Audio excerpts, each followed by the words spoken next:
ყოველ თქვენგანს ხელში პაკეტი უჭირავს. თითოეულ პაკეტში 12 კარტია, რომელზეც ქვა, მაგრატელი ან ქაღალდია გამოსახული. თითო სახეობის 4 კარტი. ასევე პაკეტებშია 3 ვარსკვლავი, რომლებსაც ხელზე გაიკეთებთ.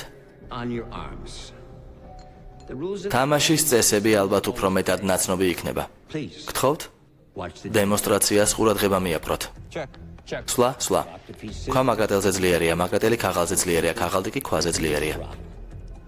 გამარჯვებული, წაგებული ერთ ვარსკვლავს კარგავს. თამაშის თითოეულ ეტაპის შემდეგ საჯი კარტებს გადამუშავების ყუთში ანთავსებს.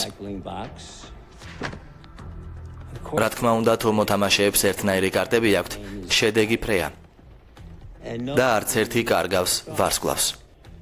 თქვენს თავზე არსებულ ტაბლოზე მუდმივად იქნება გამოსახული დარჩენილი კარტების რაოდენობა.